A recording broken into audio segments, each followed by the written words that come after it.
Bonjour, voici le 56e jour de fermeture du dojo à cause de ce virus.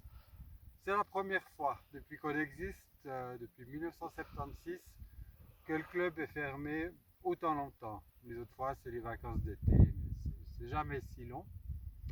Voilà, une expérience pas forcément positive, ou peut-être que oui. Je voulais vous parler un peu de mon expérience dans ce dojo. On remonte dans le passé, 1978, petit garçon de 12 ans, euh, pas, pas baraqué du tout, bien au contraire, un peu trop maigre, euh, un peu timide, ouais, vraiment pas, un peu dyslexique on dirait maintenant. À l'époque, il n'y avait pas de mots pour ça, on confond la gauche, la droite, on est maladroit.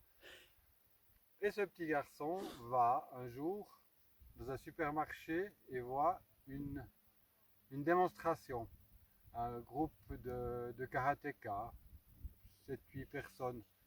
Et il est fasciné un petit peu par cette démo.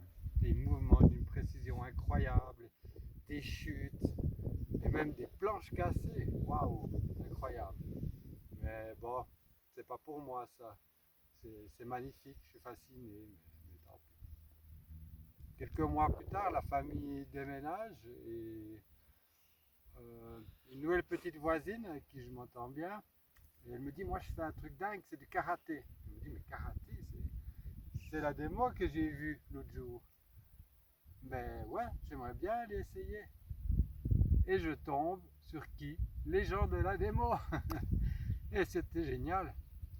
Mais là, j'étais un peu inquiet. Et qu'est-ce que j'ai découvert? Justement, des gens formidables. On a beau pas être vraiment au niveau, on a beau être un peu gauche et tout, mais non, on vous encourage et tout. On ne cherche pas à être le meilleur. On vous prend comme vous êtes, vous faites ce que vous pouvez. Et j'ai très vite croché, hein. C'était des entraînements de 2 heures par soir, il y en avait 3 par semaine, je ne loupais jamais un. Et petit à petit, je suis devenu de moins en moins gauche, j'ai pris de l'expérience. Ça n'a pas été simple, hein. Plusieurs années après, on m'a dit que j'étais presque un cas désespéré.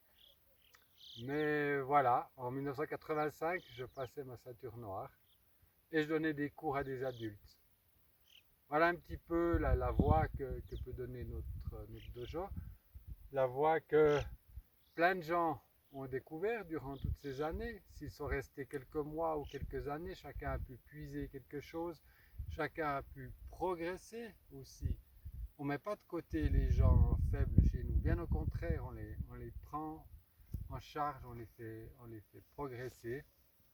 Et surtout, c'est un truc fantastique. C'est de la gym du corps et de l'esprit où on va beaucoup plus loin que simplement un simple sport ou un simple sport de combat. Mais c'est une méditation en mouvement. Alors voilà ce que j'avais un petit peu envie de vous raconter. Et j'espère qu'on pourra progresser et continuer encore longtemps. J'aimerais aussi remercier toutes les personnes qui ont traversé cette aventure sur ces années-là. Vous remerciez vous qui êtes actuellement là. Remerciez beaucoup les autres ceintures noires qui sans eux, ce ne serait pas possible. Donc, merci à tous. On se retrouve bientôt. La semaine prochaine, je ne suis pas là encore. Je suis encore en vacances. Mais je me réjouis dès la semaine suivante de vous retrouver en entraînement un peu bizarre, mais entraînement quand même, et poursuivre cette aventure. Je remercie aussi, parce que c'est la dernière vidéo, j'espère. Je remercie la caméraman qui a fait ça chaque jour avec beaucoup de patience et de talent. Alors, à bientôt. Au revoir.